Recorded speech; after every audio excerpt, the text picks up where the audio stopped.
Welcome, everyone. If you didn't hear before, welcome to this public forum for the Beverly Historic Preservation Plan. My name is Emily Hutchings, and I'm the Assistant Planning Director for the City of Beverly. I'm here tonight with Peter Benton of Heritage Strategies, a historic preservation consultant we're working with to develop the plan. This plan is a community-wide historic preservation plan created to assess Beverly's resources and historic preservation programs, solicit feedback from the community, and then provide recommendations and an action plan for future historic preservation efforts. Development of the plan started in the fall of last year, funded by the Community Preservation Committee and a planning grant through the Massachusetts Historical Commission.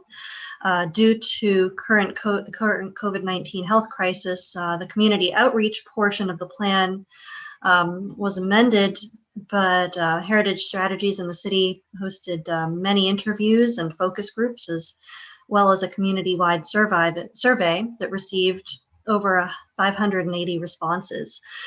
So based on the professional assessment of Beverly's historic resources that have been done and community engagement, recommendations have been developed for future actions and programs for the city's historic preservation efforts. We're here tonight to review the draft recommendations and to receive feedback from the community. So with that, I'm going to let Peter take it away. Peter, just let me know when I can switch the slide. Yeah, why don't you go ahead and switch it. My name is Peter Benton. I'm with Heritage Strategies, and this is our team.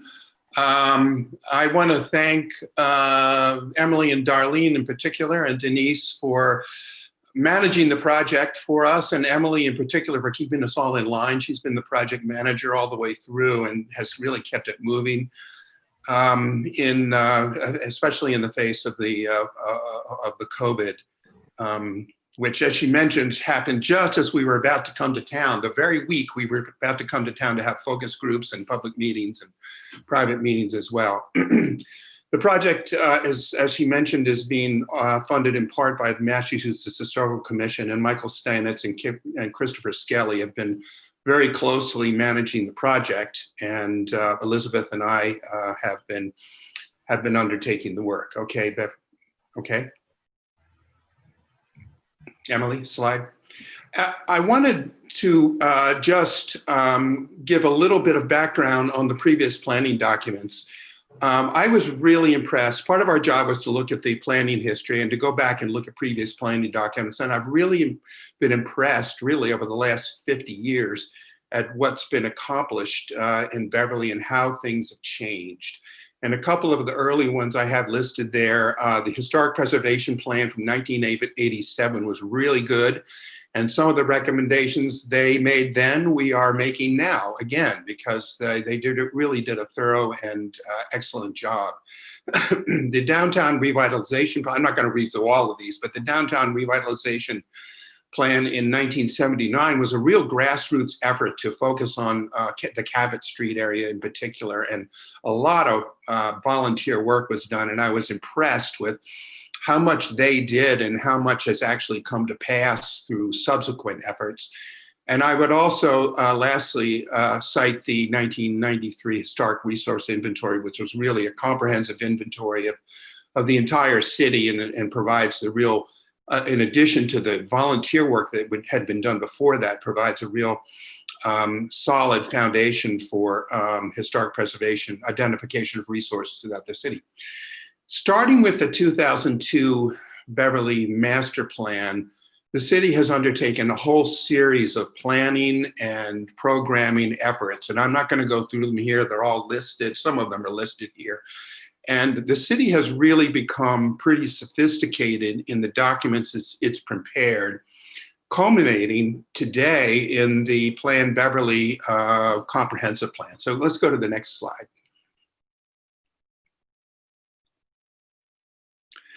And these are the two key takeaways that I want to stress about the Plan Beverly Comprehensive Plan. that were important to us. The first is that again and again in the plan, it emphasizes neighborhood character. And that's where we take off.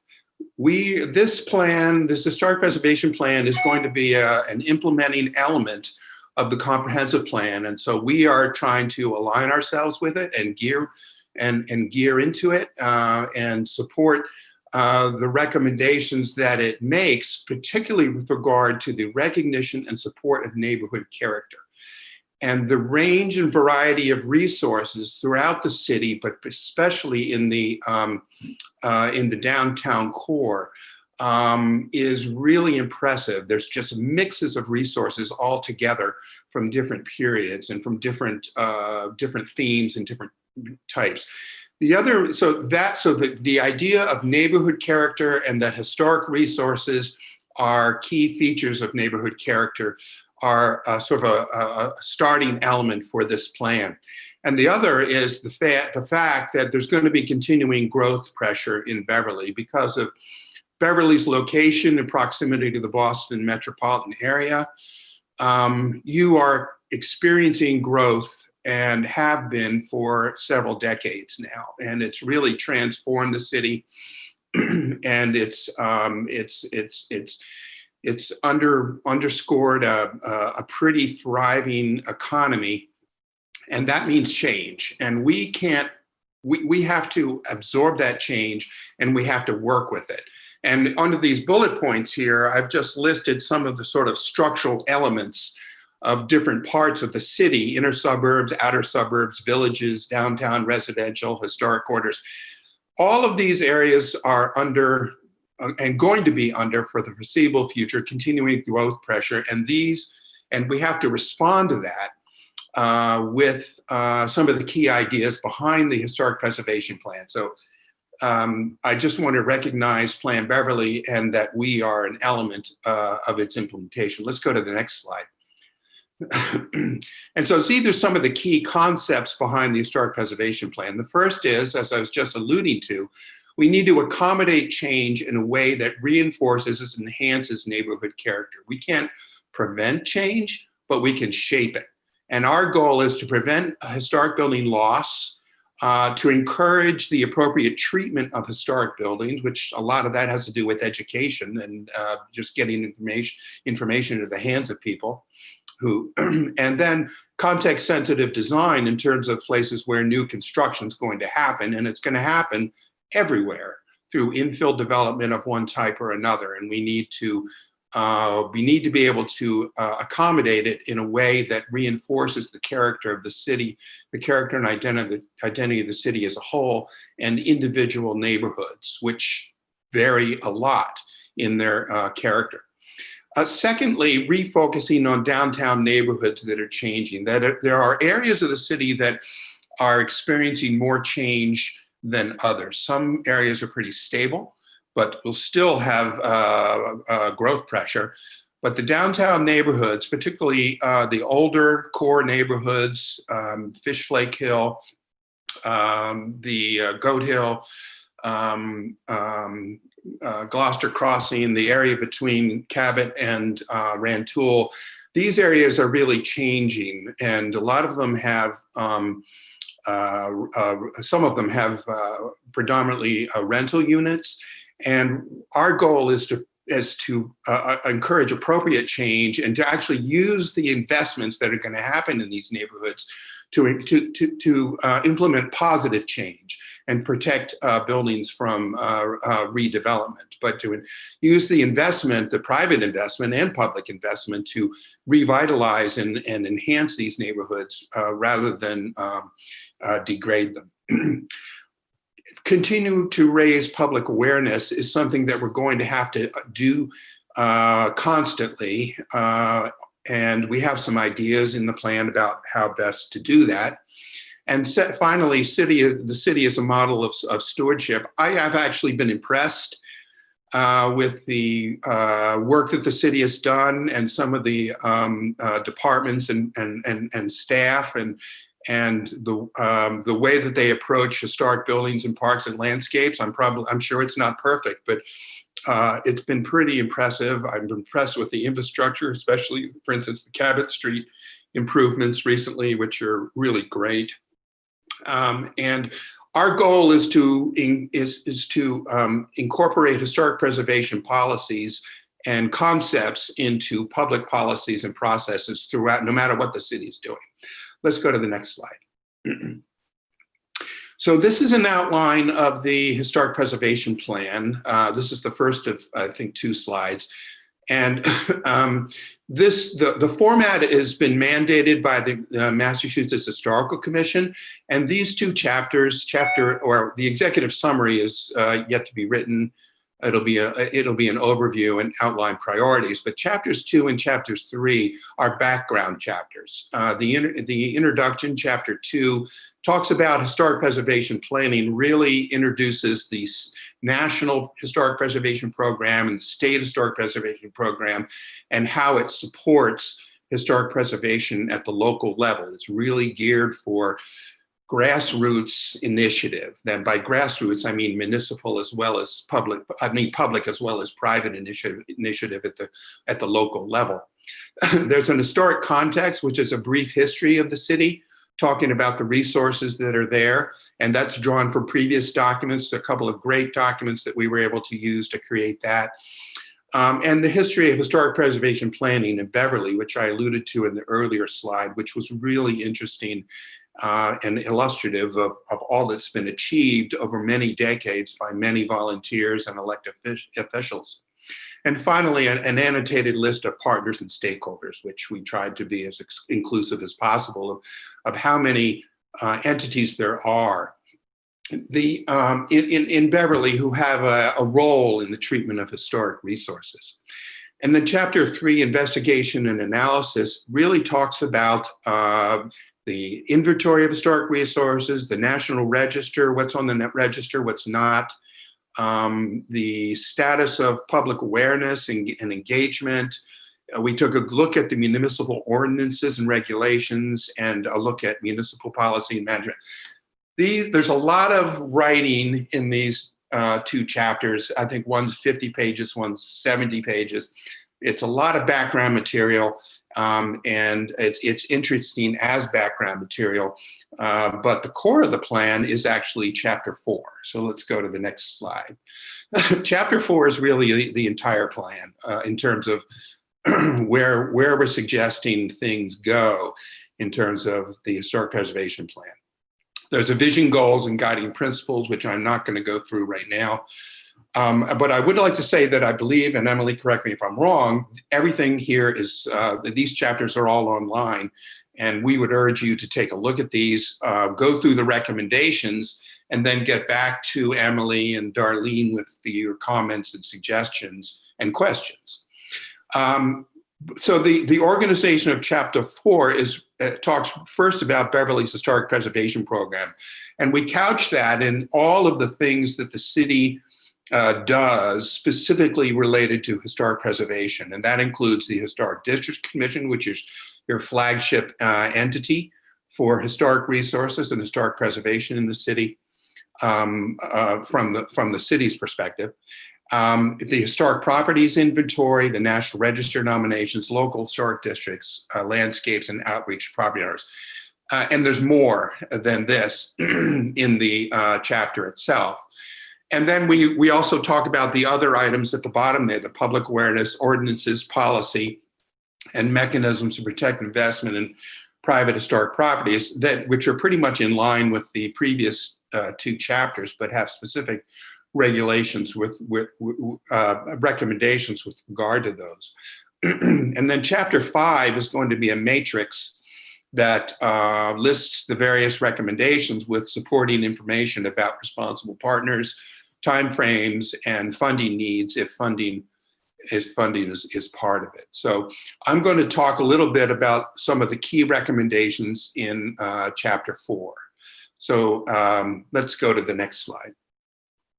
So we want to start with the recommendation that Beverly should become a certified local government. A certified local government is a national program from the federal government that works through the Massachusetts Historical Commission. And certified local governments are governments that have been recognized to have operable historic preservation programs within their municipality.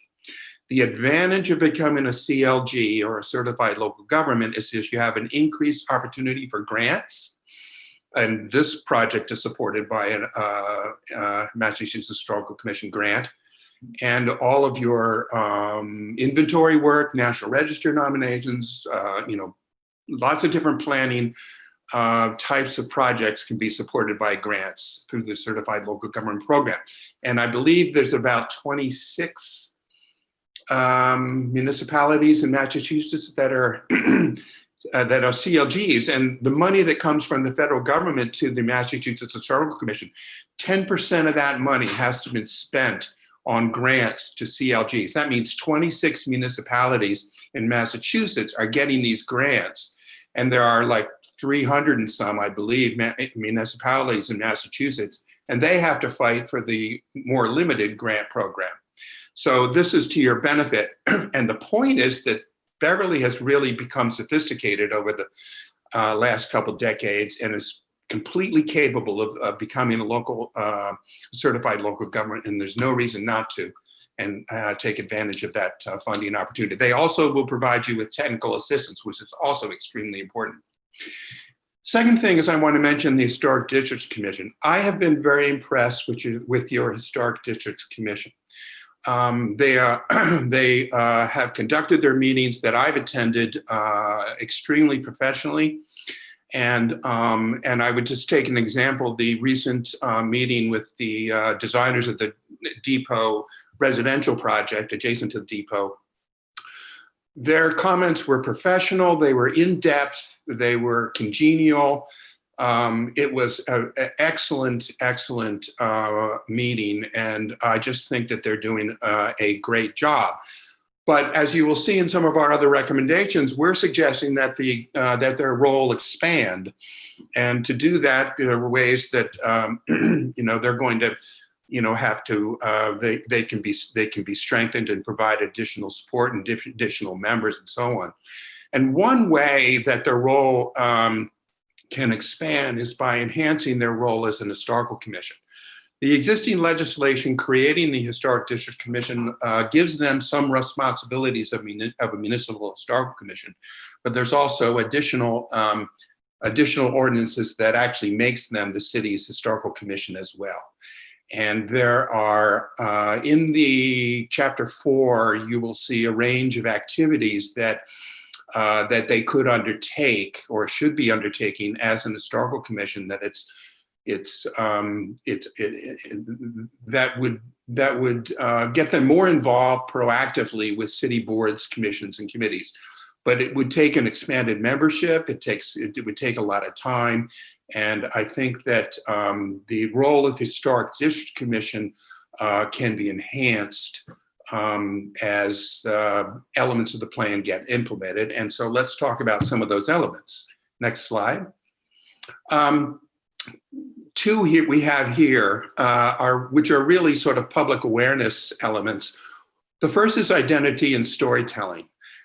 This was not something that Elizabeth and I were going to highlight for Beverly, although we have in other communities, but it was actually brought to us by several people who wanted to see more interpretation of the city's historic areas and historic resources. So we suggested, and we've outlined in the plan, the structure for a citywide interpretive program.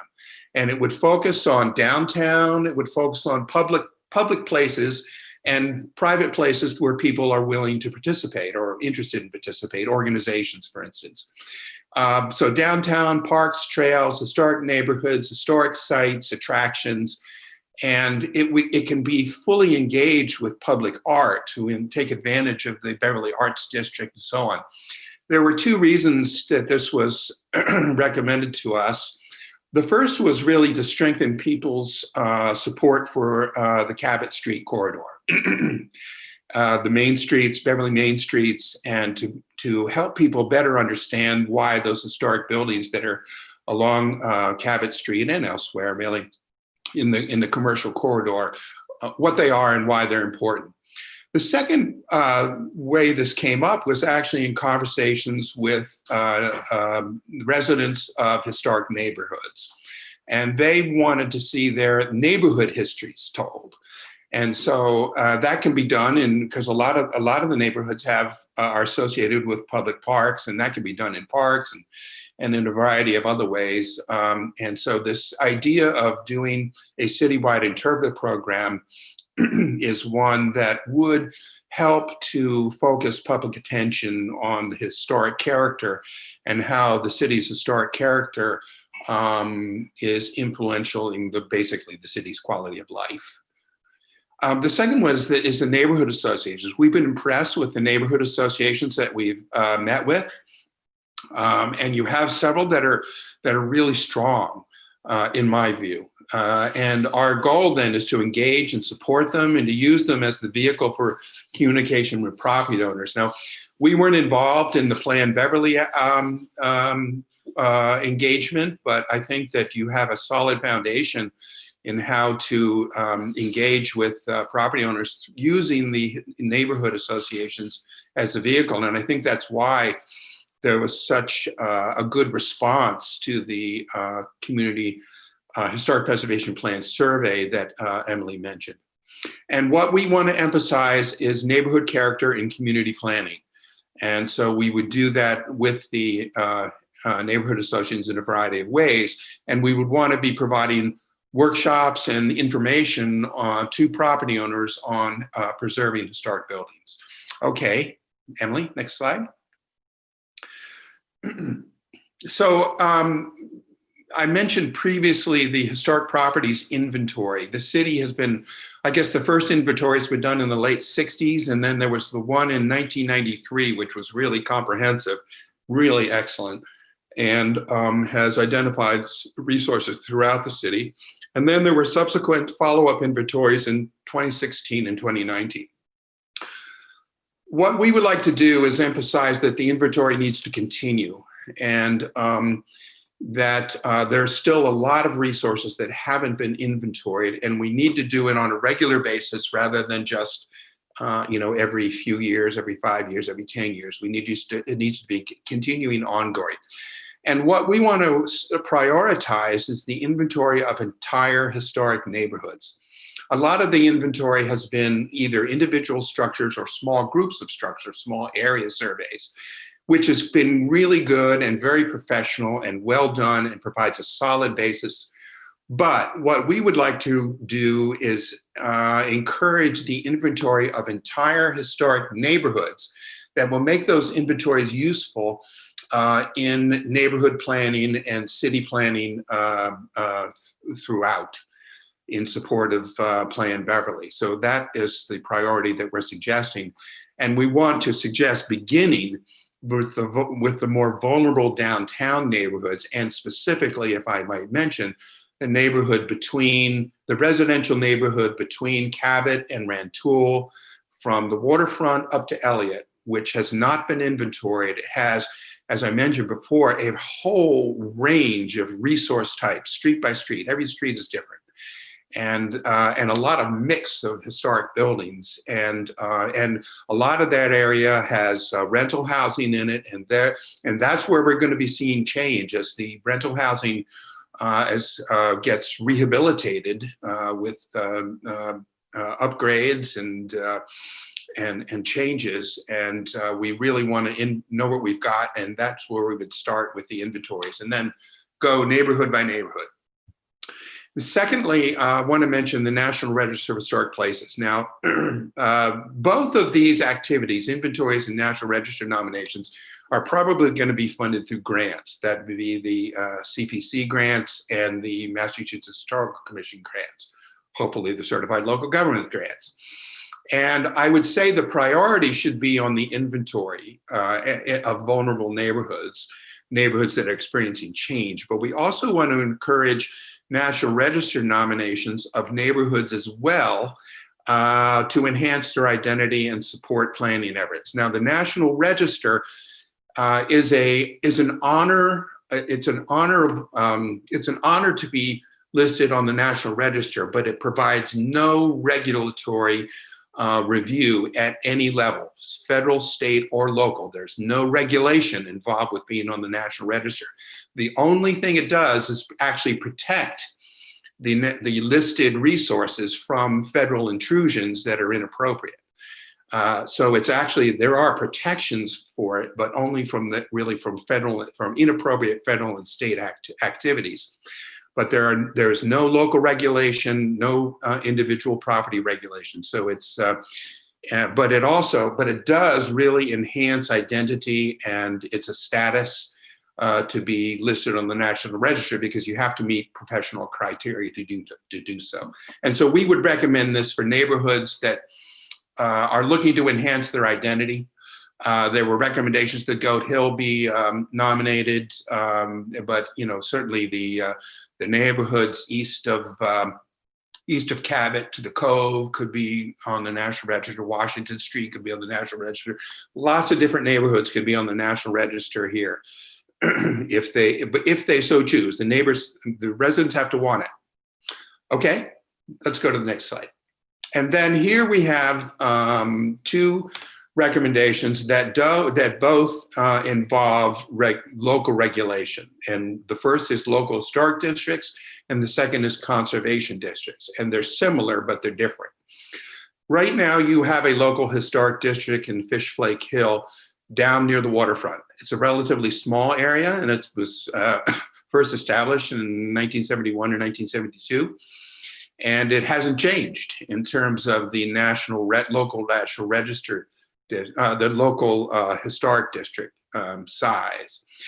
What we are suggesting is that the local historic district be expanded to the full boundaries of the Fish Flake Hill National Register District. In 1986, a National Register District was created for Fish Flake Hill that extends like halfway up Cabot Street. And it's a much larger area, and very appropriately identifies a larger neighborhood than the current local historic district. And there's really no reason that local historic district really should be expanded to that larger area. And that would involve Historic Districts Commission design review when changes are going to be undertaken. But it would really help improve the overall character of the area and property values, and it really helps protect the investments that people make in their historic buildings, whether they're residences or commercial or apartments or condos. And secondly, we're suggesting that the Cabot Street corridor be designated as a local historic district. And in this case, there is also a sort of central Beverly National Register historic district, and we're suggesting that the boundaries of that be the boundaries of a new local historic district.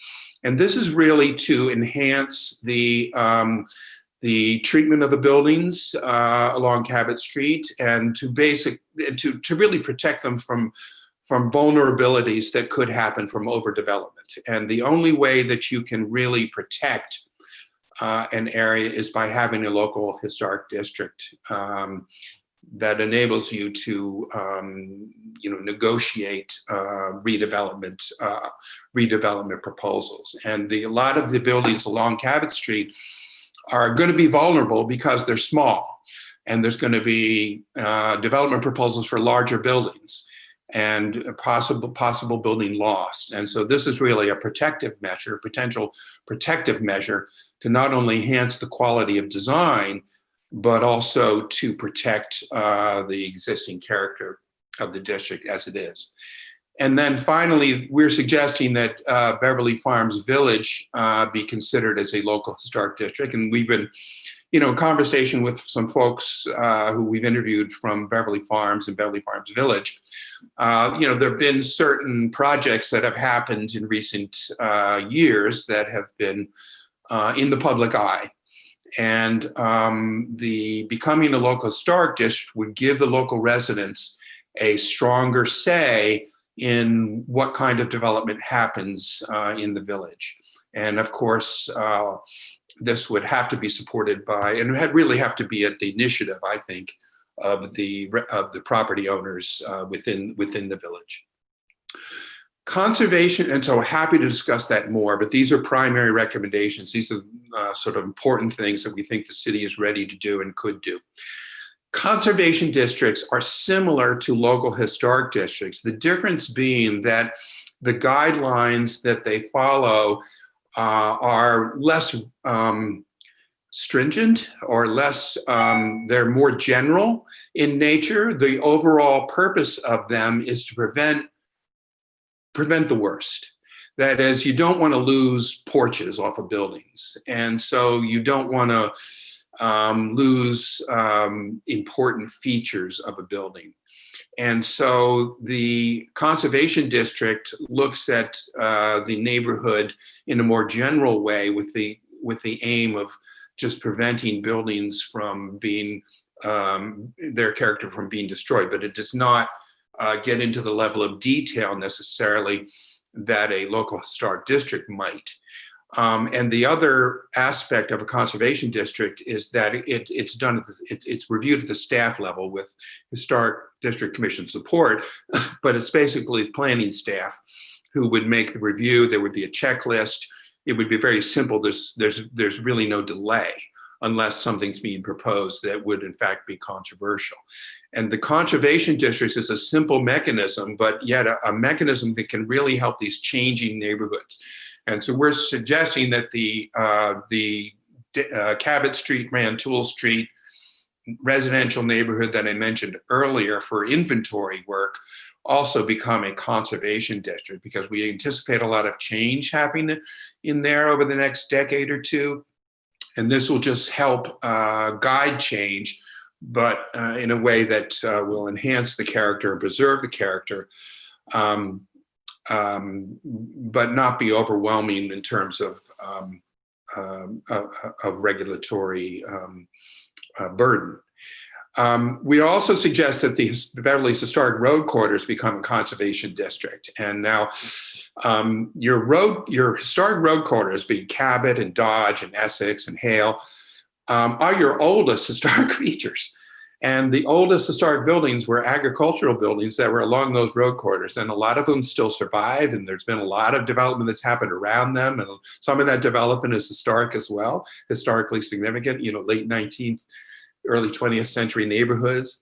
And a conservation district would again give you, and there's going to be a lot of continuing commercial development, mainly commercial is what I'm concerned about along some of these road corridors. And it gives you just a stronger hand in negotiation with development as to what you want to have happen there and to try and preserve those historic buildings. And then finally, we would encourage historic neighborhoods throughout the city of becoming conservation districts. And we would expect that to come from local residents, from neighborhood associations, and so on. There's no neighborhood that can't become a conservation district, no historic neighborhood that retains. But as the note at the bottom says, they both require community support. They don't happen if the community doesn't want it to happen. And there's a public process that is gone through for all of those. Okay, Emily? And then the final two elements of sort of historic district possibilities are local historic landmarks and single property historic districts. The local historic landmarks would suggest to us, and a number of municipalities do it, and you basically are designating key public buildings and nonprofit buildings as local landmarks to provide a measure of protection from future change that might be inappropriate.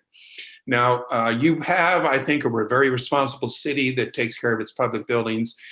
And you also have nonprofit organizations that do the same. But, buildings like the Beverly Public Library, even though the city may be doing a great job in maintaining that building today, it doesn't mean that in future decades things might change.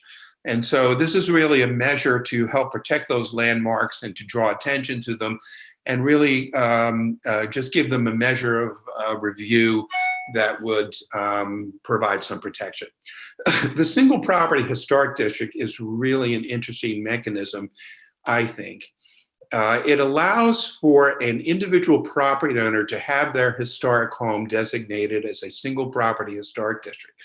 That is, somebody who's preserved their historic building and really wants to see it preserved in future years. By having it designated as a local historic district or a single property historic district, it would then, and any future changes involving permits and so on would give it a Historic Districts Commission review, which provides a measure of protection. It's a lot easier than going through a preservation restriction, which some property owners do, and a lot less expensive. And so I think it's a wonderful mechanism to provide an opportunity for interested property owners to provide some measure of protection as a legacy for the property that they've cared for however many years. Okay, Emily. And then I want to just underscore the role of the Community Preservation Act. And I think that it was initiated in 2012 and 2013. And I think the most recent Community Preservation Plan was 2019. And really good job, really great projects. And you can see these bullet points just say continue, continue, continue. The importance of the Community Preservation Act in undertaking inventories and doing National Register nominations, we want to prioritize the inventories. And we want to prioritize continuing to fund municipal and nonprofit rehabilitation projects like the GAR Hall down below, and the Golf and Tennis Club and the Powder House and so on. And also to continue to support downtown rehabilitation and facade projects. And there, I think you've developed some mechanisms for allowing that to happen, even with private property owners. I really like the mechanism that was recently used. And I think it's important that we try and provide incentives for people to rehabilitate their facades, rehabilitate their buildings.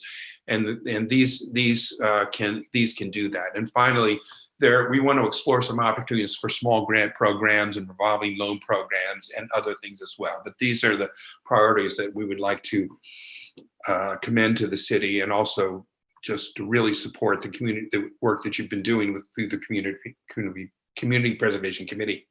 Okay. Just to interrupt. Yep. In talking about the downtown projects, you're talking about the Cabot restoration project, right? I am, yes, specifically. And that's a terrific one. And I know there was discussion about whether, but I feel that even though it's private property, it's a community space. And if we want to rehabilitate, if we want to strengthen downtown, the commercial core, we need to have incentives for business owners, property owners to rehabilitate their buildings. And, it could be expanded other places too, but I think you need to focus it where you really need it. And the Beverly Main Street's core is an important place to do that. Is that enough? And then I think this is the last slide, municipal policies and programs. There's a whole section of the chapter that deals with this. And we just want to emphasize that the city should be a model for stewardship and best practices. We've made some recommendations to incorporate some preservation language to zoning, subdivision, land development ordinances. I think that could be strengthened. I won't go into the specific recommendations here. And there's not a lot of recommendations, but just strengthening that to get preservation policies and concepts into those ordinances, so they're being considered as new development projects are happening. The cultural heritage properties ordinance is terrific, and there's been discussion on that. I've seen some concerns and some recommendations, and we've weighed in on that, supporting it, and I think that should get completed. And then we have recommended for city and parks, buildings and landscapes to have historic structure reports and cultural landscape reports prepared. And there's more about this in the plan you can talk about, but historic structure report is taking like the GAR hall and studying it and making recommendations sort of element by element. What is this element? Is it significant to the building? How should it be treated? It's basically a background document that provides guidance for future change in future decades. And so we think, and the same with the cultural landscape report, does the same thing with the landscape, like an historic park landscape. And we think that preparing these reports, while not as priority as doing the inventories, we think that these are also things that could be funded through the through the CPC, and it provides important documentation particularly for municipal buildings and park buildings and landscapes. I want to mention demolition by neglect. We want to incorporate more language in your demolition ordinance about demolition by neglect, which is a tricky thing for a municipality to deal with. And basically you're talking about a building that somebody's is neglecting it. And once you get to the point where damage begins to occur to the building, it leads to building loss. And so it's really something that you have a process that you proactively intervene as soon as possible in as friendly a way as possible to try and get deteriorating conditions addressed by the property owner. And if the property owner is unresponsive, then the city needs to have mechanisms by which it can take more aggressive action. But it's really something you want to do in a very low key and friendly way, but you got to keep up with it. I would say I'm impressed with Beverly is that there's relatively limited demolition by neglect that I've seen compared to other communities we've worked in, but it still is something we need to be cognizant of. And then finally, the archives. I haven't really gotten into the details of the archives. I know there's been a lot of discussion, a lot of work on that, but we want to make sure that we're supporting we understand that the city and other organizations have tremendous number of archives. And I think it's important that we use best practices and continue to support those archives, because those are the documents that tell the story of the city. Emily, I think that's it. I used too much time as usual, but I've been happy to respond to questions and comments and whatever. Yeah, so with that, we are here until 8:30. We have designated this time for Q&A. Before we get to that, I'd like to make a note. You've heard change a lot during this presentation and this discussion, and that's an anxious word sometimes. So when we're talking about change here, it's not necessarily the demolition of a building. It might just be the changing of siding to a building. It varies by circumstance, but I wanted to make that clarification. And I also wanted, before we get into recognizing people who would like to speak up and have questions, we've had a couple of questions in the chat box. And the first question was asking if chapters 2 and 3 are available. We've posted chapter 4, the recommendations chapter, and don't know if there's a helicopter that's going directly over my house. So we've posted chapter 4, the recommendations chapter, online. It's available through the city calendar, and also through the planning department and through the Historic District Commission's webpage. We will be posting chapters 2 and 3, those introductory chapters. We're just finishing reviewing them, but they will be available for public review. And so there was one more question from Maureen asked about the boundaries of the recommended expanded local historic district.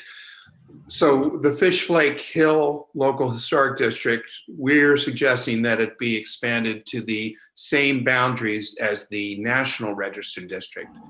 And I think that goes up to the intersection of Cabot and Bartlett, is that correct? I believe so.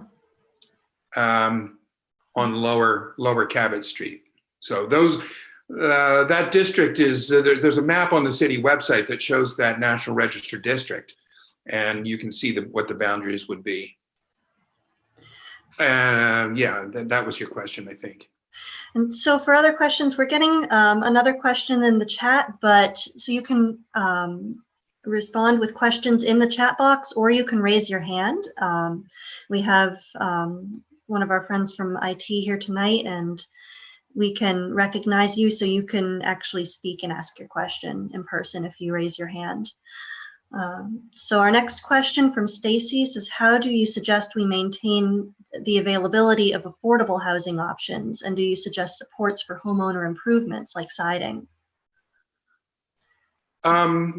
So we defer to the city's housing plan, and which we have reviewed and do support on the affordable housing options. Now, there in historic buildings, sometimes you have outbuildings that can be turned into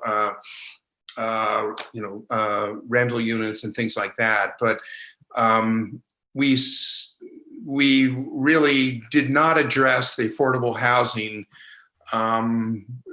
other than supporting the city's affordable housing plan. Yeah, so I'd like to add to that too, Stacy. That's a fantastic question, because this all really does tie in together. One thing that the recommendations do provide is the suggestion of looking into small grants opportunities. And so that could take place through the CPC. We could look for other opportunities for people to apply for small grants to fund historically appropriate improvements to their homes. And this could be a gap funding. There are several things that we could look into with this, but we are looking into the best opportunities to support homeowners in making historically appropriate improvements, particularly where it might not be affordable otherwise. Stacy also has her hand raised, so I'm going to allow her to talk now. If that's okay with you guys. That sounds great. Hi, Stacy. Stacy, you're live. Hi, I'm Councilor Ames. So I represent many of the Gloucester Crossing neighborhood, the neighborhood, much of the neighborhood between Cabot and Rantoul. And I hear over and over again from constituents in those neighborhoods how they really could use some support for maintenance, and not so much, or upgrades on their homes, like, for instance, siding. And I think that these have been historically neighborhoods where they're entry level homeowners. And I think in terms of the diversity of our community and our housing stock, for me, it's the challenge of trying to make sure that people have the opportunity that these neighborhoods don't come up in value to a point where they're no longer affordable for so many residents. And so I think that whatever programs we can do to both maintain the housing stock and maintain the economic diversity in those neighborhoods is really important for their vitality and the vitality of the city. So Stacy, I would say that then Gloucester Crossing is definitely a target neighborhood for us, although we don't go into specific neighborhoods as to what should be done where. But I see it as one of the neighborhoods that's going to be experiencing change. And so this is to me, this is a sort of a neighborhood master plan how does Gloucester Crossing change over time? What do we need to do to make it happen? What kind of support do the residents need? And it might be funding support, it might be technical assistance, it might be volunteer stuff. One thing would be really important is to have a neighborhood association active. I don't know whether there is one there right now, but I would say the things that you're talking about have to do with how we want to address neighborhoods as a whole. And I think that Gloucester Crossing is one that should definitely be a target neighborhood for planning and preservation initiatives. Yeah, and Stacy, Thank you. we're also looking at this through the lens of equity. With everything that's been going on in Beverly right now, it's given us a wonderful opportunity to make sure that what's being recommended is equitable and there are fair opportunities for homeowners and residents from all socioeconomic levels and how we can support that. So Gloucester Crossing, their concern might be gentrification and how do we support improvements to the homes there without without forcing people out. I think that makes a lot of sense on so many levels. And then beyond that, even just the infrastructure improvements, whether it is how Cabot Street from, say, Super Sub ties itself down to that neighborhood in terms of walking. And then the other really important piece of that puzzle are the parks that run along there, primarily Holcroft, because I think for many people, and it's become just that much more blatant in times of COVID, they need that park to be clean, functional, and a safe place to be for as many hours a day as possible. And I've advocated for it a lot, but I think that is one place where it's a beautiful park and a beautiful space, and it's been there a long time, where we as a city and in that neighborhood, there ought to be some resources focused. So thank you. For I'd suggest you go to Chapter 4. There's a section in there on neighborhood master plans, and so I think, and it's not a long section, but it's got the main points of what a neighborhood master plan is intended to do and how you go about it. And so I think a neighborhood master plan for a neighborhood like Gloucester Crossing would be good. And I just want to underscore how many people told me that their neighborhoods have parks that are sort of the heart of the neighborhood. So, you know, when you go to do a master plan for a neighborhood, you identify what the character defining features are, and the neighborhood parks are an important element. So I want to, if it's all right, I'm going to move to the next comment. So Harry has asked, who is the best person to send emails with ideas and recommendations? Harry, that would be me. So again, Emily Hutchings, I'm the Assistant Planning Director, and I've been managing the Historic Preservation Plan. You can find my contact information on the city website, but I will also type in my email address here. So you can know if you have any questions, concerns, or comments, they can be about this plan, they can be directed to me. Our next comment, while I'm typing in my email address, is from Maureen, and she says, First Parish Church of Beverly predates the establishment of Beverly as a town separate from Salem. It's one of the city's oldest and most historic buildings. Can it be included in the inventory? How could being designated as a part of a historic district help preserve and enhance it? And so that's in the, it's downtown, right? Yes. And so it is in the inventory. It's in the National Register District, the Beverly Central National Register Historic District. And it should become a landmark. I mean, that's a perfect kind of building that you would want to have designated as a city landmark. And it's possible, I mean, no programs exist right now, but it's possible that that there could be special incentives for its preservation. And, it could be, as a nonprofit, I think that, correct me if I'm wrong, it could be eligible for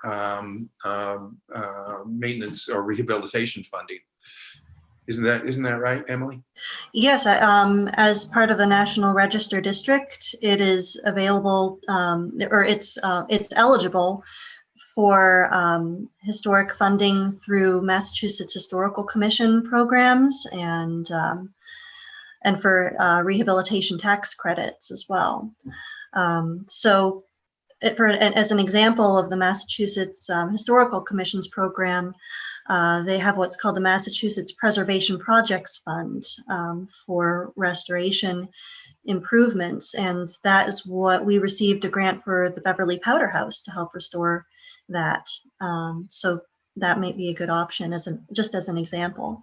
Wouldn't CPC funding also be a possibility for that kind of thing? I would review that with the CPC, but if it's historically significant, And a nonprofit organization. Yep. So the next question is from George. George asks, how old does a building have to be considered historic? Well, there's a technically in doing a historic resource assessment, they have a 50-year threshold. Now, it doesn't mean every building over 50 years is considered historically significant, but they basically don't like to consider buildings that are younger than 50 years as being historically significant unless there's some sort of outstanding reason for it. So that would be the threshold, over 50 years, but that's not. But then you're really looking for the building's qualities in terms of its, is it characteristic of a type of building design that's outstanding? Is it associated with a person or event? Or is it part of a larger historic context of which it's a contributing feature? And so there are professional criteria for designating buildings to the National Register, and you can see those online on the National Park Service website. And there's a lot of professional work that's been done to do that. But I would also add that just because even a building that's not eligible for listing on the National Register, it doesn't mean it's not locally historically significant. And there are other considerations as well as to whether the building is historic now. That has to do with the concept of integrity. Does a building retain its historic historic features and historic fabric to the level that it hasn't been substantially compromised over time? And that's why we're talking about appropriate treatment of historic buildings. We want to maintain the integrity, and usually that means maintaining original historic fabric. And it doesn't mean changes, and again, changes means siding, means windows, means roofing and things like that. It doesn't mean that routine maintenance can't happen. It doesn't mean that additions can happen. In fact, additions and changes to historic buildings happen all the time. But if you do it in the right way, the building retains its integrity. If you do it the wrong way, it loses integrity. And so what we're trying to do is have buildings properly treated. Yep, and I would note as well, again, buildings don't have to be old to be historically significant. One of the most recent properties that was determined to be historically significant by the Historic District Commission is the solar array at the Beverly High School, and that was put up in the late 70s.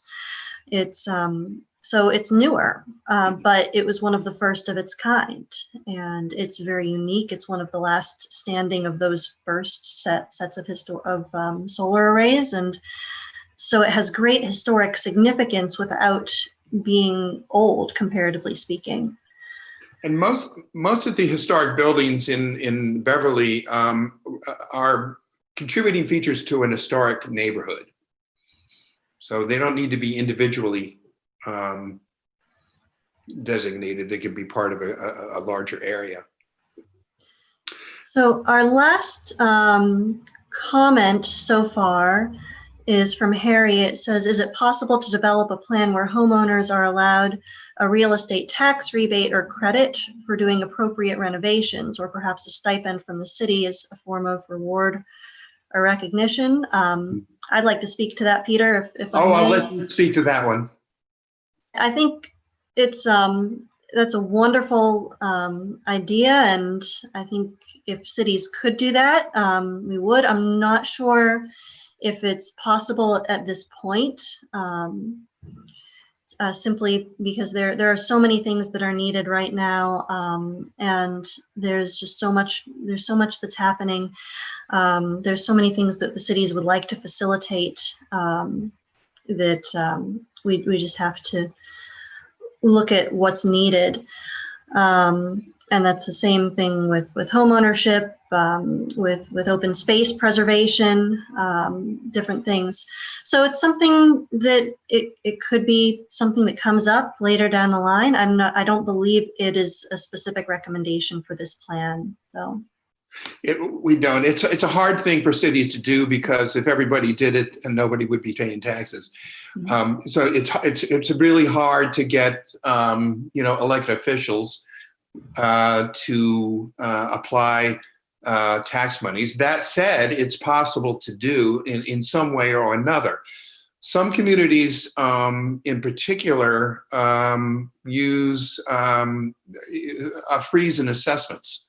So if a building is rehabilitated and investment is put into a building, the assessment of the tax assessment of the building is not automatically raised like it is in some when improvements are done. So there are ways to get at this, and it's worth looking into over the long term. So those are all the comments that are in the chat box right now. Does anyone else have their hands raised? There doesn't seem to be any hands raised currently. Okay. Do we have any questions about specific recommendations that you've heard this evening, or any concerns about the specific recommendations?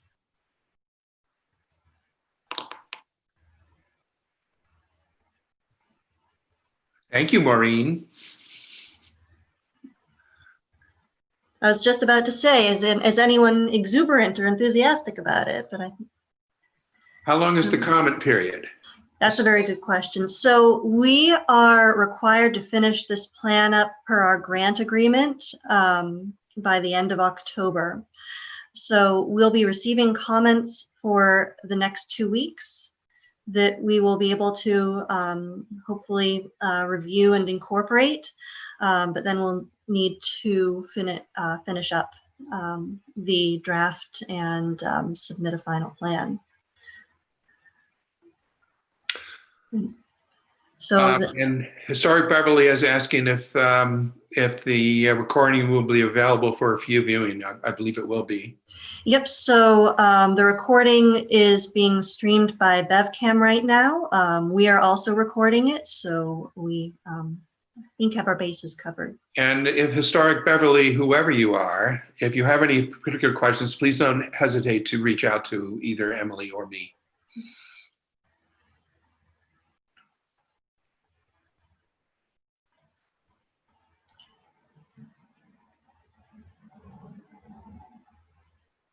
Right. Hi, Lucy.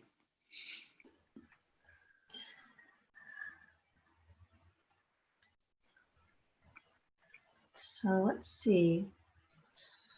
And again, this will be posted through BevCam. The recording and will be on YouTube. The recording is also being done by the city and will be available from the city. And so Emily, Dylan just asked, is open space preservation part of your historic project. We do have mention of historic open space. We talk about the parks. We talk about the heritage landscapes plan that was done in 2005. And we have reviewed and support the open space, the city's open space plan, because when you preserve open space, you also preserve historic landscapes. And so we want to actively engage with and support open space preservation throughout the city. And we also take note of the city's open space subdivision ordinance, which we support because sometimes that's used also to preserve historic landscapes and historic resources. And open space preservation is also something that the Cultural Heritage Properties Ordinance could address. It's something that's part of the review right now, looking at protections for that. George has asked, where is the map that describes the various neighborhoods? George, I've posted that map on the Historic District Commission's webpage. But I can also post it on the Planning Department's webpage under the Historic Preservation Plan. So it's in a few different places.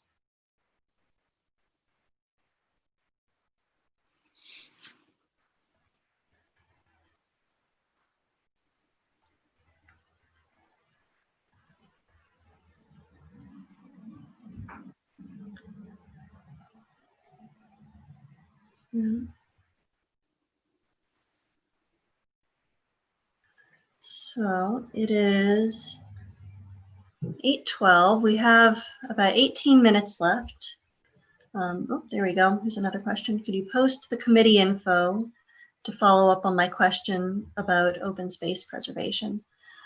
So the committee info, so the Open Space and Recreation Committee.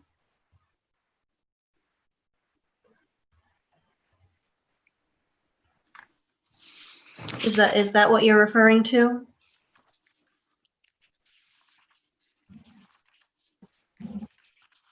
Okay.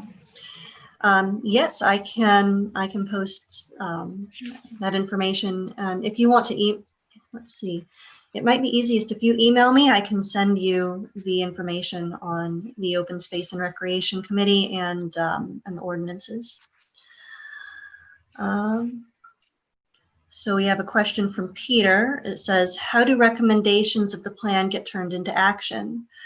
For instance, on page 4-3, goal 2, the last sentence says such principles and practices should be incorporated into decision-making at every level when change is happening. How do you get from should to shall?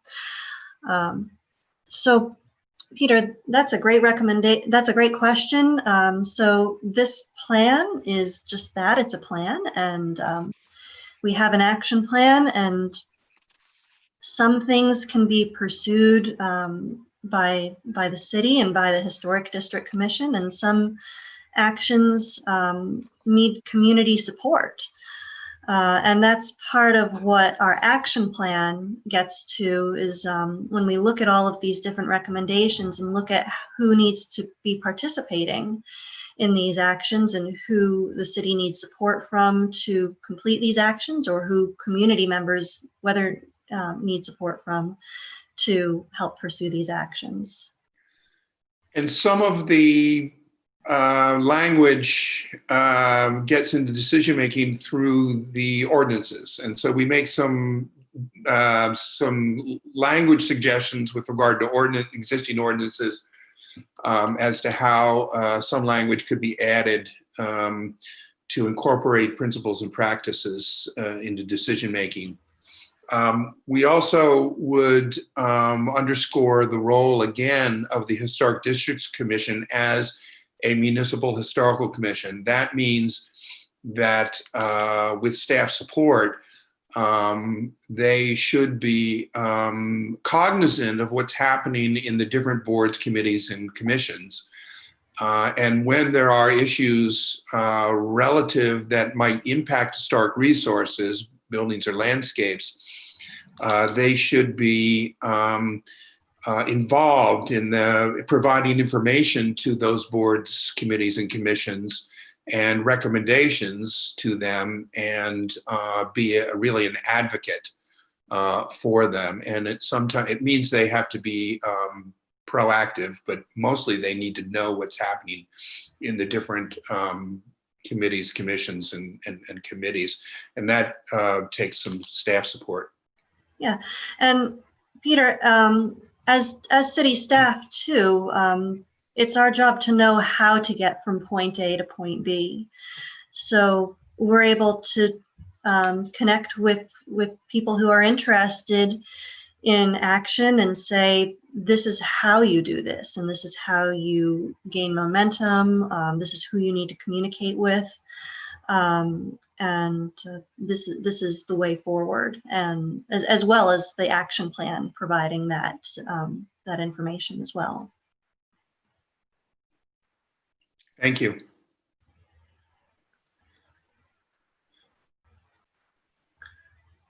So no more questions at the moment. Do we have anyone who has come in late who has a question about something that might have already been discussed, but it was missed? We do have a hand raised. Okay. George Binns, you're live. Yeah, the question raised earlier about affordable housing. And one of the issues that bothers me is trying to maintain the character of some of the areas and provide affordable housing. Really, I don't like the definition that way. Really, it's housing that people can afford that work here. And my experience has been that, yeah, there's a certain amount of increase in cost of a house or price of a house based on CPI, Consumer Price Index. There's also a significant appreciation factor, and by my calculations, it's about 3 to 1. So over time, houses in Beverly are much more desirable, and they cost more to buy. And this is going to change the character of the city significantly, especially with the TOD. So how does this jibe with maintaining the historic buildings and historic character?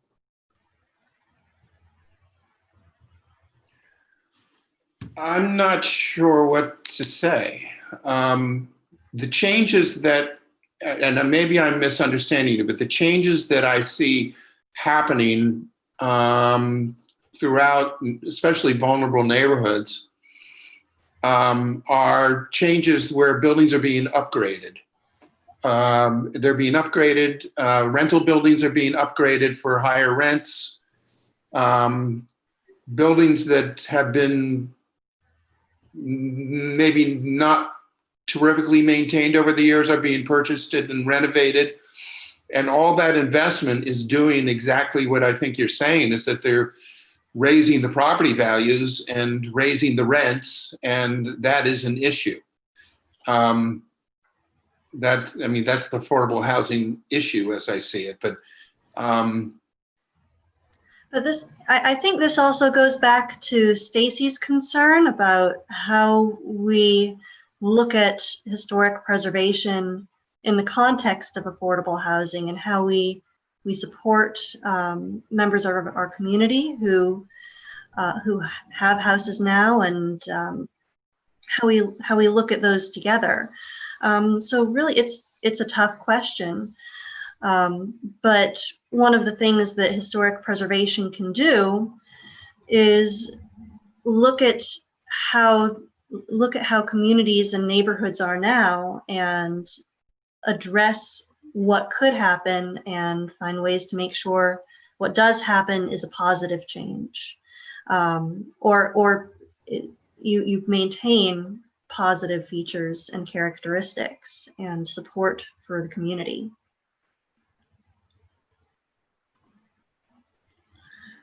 And let me also mention teardowns, which is an issue that we've talked about that I don't think is being experienced too heavily in Beverly right now. But if you take a neighborhood like Ryleside, where the buildings are, they're basically, sort of, modestly scaled, very pleasant buildings, pleasant neighborhoods, and where people may in the future want to come in and tear down a building and build a much larger building because property values are going up.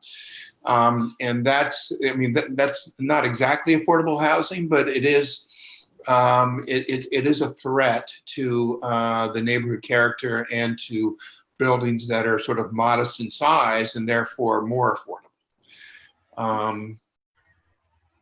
Yeah, and, so, and the issue in Ryleside with regard to keeping houses affordable is different than the issue in Gloucester Crossing. yeah, and so a good note was also just brought up: supply and demand for housing in a desirable city like Beverly are factors that are driving prices up. So Beverly is experiencing high pressure for development right now. It's a wonderful city. It's continuing to get better, in my opinion, as someone who moved here a few years ago and loves it here as a resident. And so one of the ways we can look at maintaining affordability is making sure there's a sufficient supply. George, did we at all, I don't think I answered your question, but I kind of agreed with you, I think, but do you want to add anything? The issue, I think, is one that Stacy brought up, the question about gentrification of Gloucester Crossing. Right. And typical number, if I look at my neighborhood, Prospect Hill, and I believe the assessment on my property is reasonably accurate, it says the land up here is going for $1 million an acre. And the point you were making about tearing a house down and building something in its place, you don't put a $2,500 house on $1 million acre. You're right. talking a big problem. And all of this stuff is driving against preserving old buildings because they can be replaced. Well, it's the problem I have with the depot. There's an old building that at one time it had some significant character. And the press box took it over and lots of things happened. And it got changed along the way.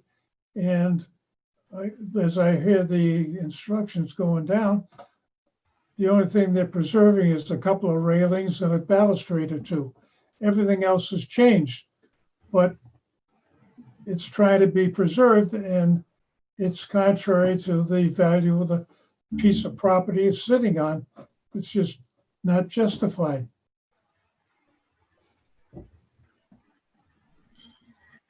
Okay. So our next question from Historic Beverly says, realistically, though, some of these things will never happen. How do you prioritize? And so I would say that part of the prioritization is looking at community support. And part of the prioritization is looking at need. Peter, you look like you were going to say something. I think you're asking me to speak. I think that the plan includes things for the future as well as things for the present. The things that are going to happen in the present are things that are number one priorities, but also supported by residents and through local initiatives. So I will mention the 1987 plan had several recommendations that we support, and one of them was the creating a conservation district for that neighborhood I mentioned between Rantoul and Cabot Street. That was their idea, and it was a good idea in 1987. It's a good idea now. It's time to do it. And so I'm hoping that some of the recommendations that don't get implemented now will provide the groundwork for things that might happen later. So there's a question, has Beverly met the affordable housing percentage threshold? So I think the answer I'm is going to- yes. yes, so I believe we exceed the affordable housing threshold, which is somewhere between 9 and 11%. I'm going to kick myself after I get off of this meeting and look it up and figure out exactly what it is, because I should know. But we are over that. That being said, affordable housing is a huge need throughout Beverly, throughout the Boston metro area, and I think the city is really dedicated to continuing to focus on that and meet that need. I think the housing plan says that it's a minimum threshold, but we need more. And everybody knows it. Everybody experiences it who is purchasing land or has a rents. 10% minimum, says Darlene. And we're at 11.8%. 11.6, 11.8. So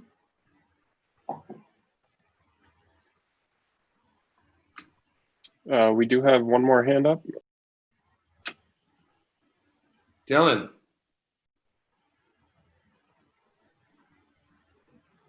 Dylan, do you want to speak?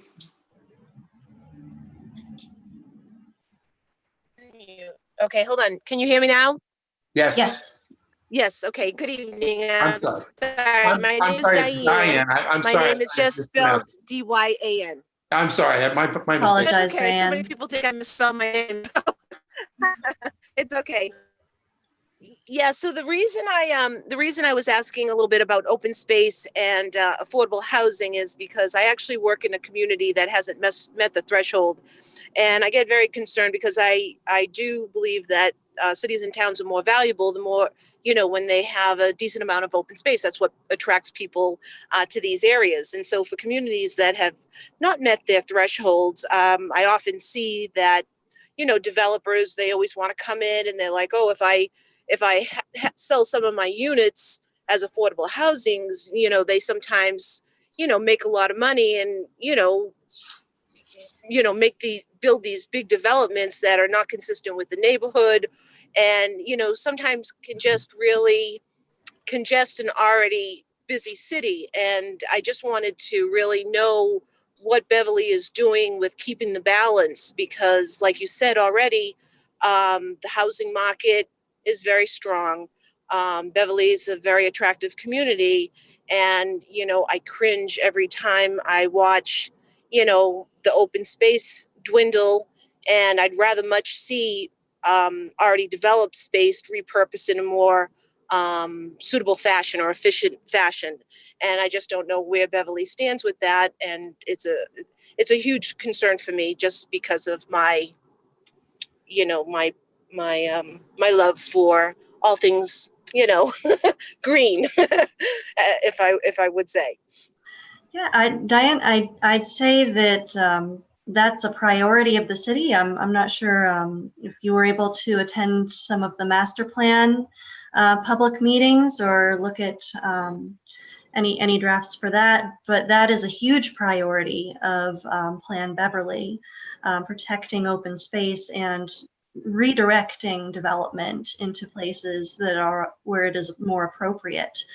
I'd say that Beverly, one of the top things it has right now is our open space residential design ordinance.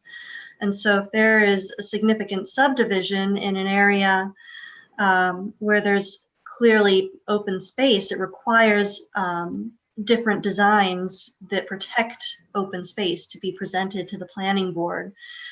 So in order to best protect open space while still allowing development to happen as it's allowed by our zoning districts and by the ordinance. I think Sorry, yeah. Go ahead, Peter. No, I just want to underscore what you said, that Plan Beverly emphasizes redevelopment in appropriate places and not in open space, not in low development areas. And it also emphasizes mixed use housing in those areas. And all of that is in concert with the idea of context-sensitive design, not necessarily replacing neighborhoods, but building adjacent to neighborhoods in a way that it takes advantage of their character, and it's more like an historic neighborhood than it would be like a suburban development. Yeah, and I would say we're constantly looking at ways to protect our open space.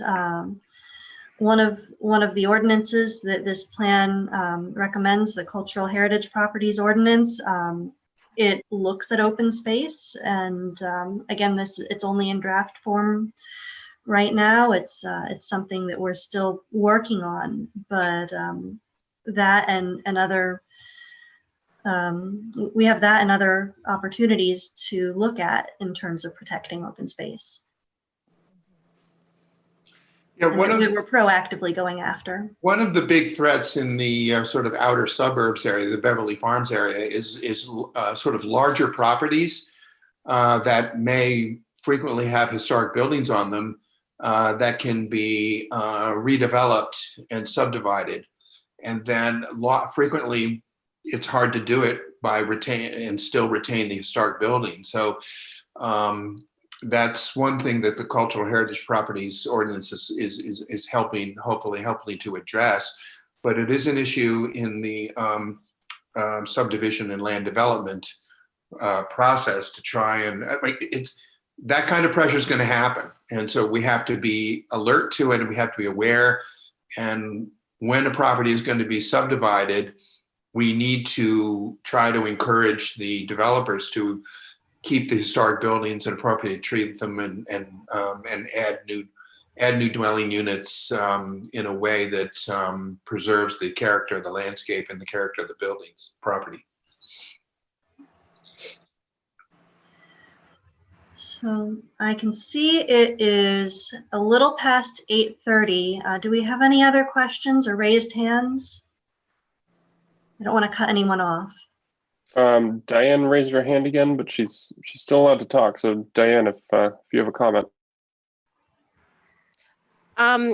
Yeah, I was just going to comment a couple of things. I know, you want to close up your meeting, but my comment just to some of the feedback that you gave was, do you, for those larger properties that may in fact have a historic home on them, do you offer any incentives to large property owners so as to put things, do you educate the public or offer any incentives for them to keep their homes, but maybe put a portion of those, depending on the large scale of them, into, say, the trust that we have, the trustees of reservation, just to try to maintain and keep that open space, encourage it to remain open. And then I had another question, and I'm sorry to say that I forgot what it was. But yeah, so I was just curious to know if you have any incentives, because oftentimes what I see, and it's out of my control, and again, I'm just really passionate about open space preservation, not necessarily always for recreational use, but just to keep these communities green, is the fact that people own those properties, they can do as they wish. And so then I say, okay, so what can we do to encourage them to remain as such, for the longevity of that parcel? Because I live right near the Wenham Lake. So I'm in Beverly. I'm in the last street before it turns into Wenham, but I had to watch the golf course get developed with these very large, high luxury homes there. And of course, as I drive my way to work, I go up there and I stop and ask questions to the planning department and people like that. And so they impose, certain restrictions. So again, yes, the property owner is allowed to sell their property if they so choose, but, not to say that Wenham has done it at all their developments. I just don't want to see, these beautiful towns that we have, especially those with open space like Wenham and Hamilton, turn into places like Middleton. I think that the city of Middleton, or town of Middleton, whatever they call themselves, is a real tragedy to watch all those cookie cutter developments. And it's just makes me sick to my stomach that their community allowed that to happen. So what am I really trying to say yes, people own their property and they should be able to do as they choose. But if there's some sort of ordinance at the local level that prevents them to, turning that property, so to manage it, to guide it and say, okay, we'll let you build here, but you have to keep some of these old growth trees. You have to, create the development in such a way to be conducive with that land. That's what I want to see. Well, what I want to see happen is no development, but I can't have that. So, okay, what's my next best thing? Something like that, just to prevent it from not being like Middleton. Maybe I'm the only one who thinks that, they made, because Middleton had beautiful open space, but not anymore. Yep. Because everybody wants tax revenue dollars, and it's a terrible sellout at the end, because there's no chance for any do-overs. Yeah. So Diane, I think I have a couple of responses. First, if you remember the question, please feel free to email me your other question. Second, I would say that the Cultural Heritage Properties Ordinance, the intent is to incentivize the protection and the preservation of historic features, both the buildings and the land.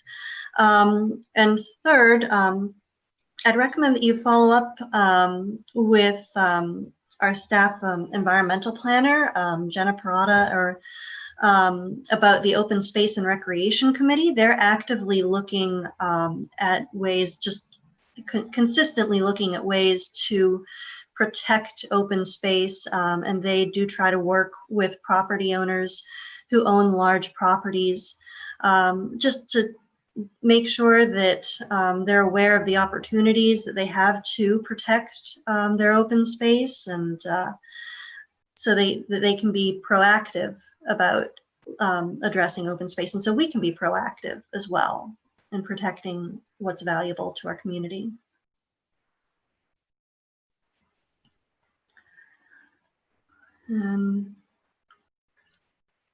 All right. Do we have any one last question? Don't seem to be any hands up right now. All right.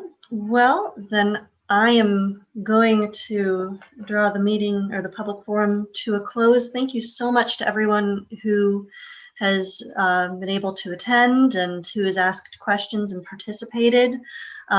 We can't tell you how glad we are for your input and your feedback. Again, this is available through BevCam on their YouTube channel, and it's also been recorded and available through the Beverly Planning Department. The draft recommendations are up on the city website, and you can access them through the Beverly Planning Department webpage and through the Historic Districts Commission webpage. If there are any additional comments, please do not hesitate to reach out to me personally. And with that, I'll say goodnight. Peter, do you have any final comments? Sorry.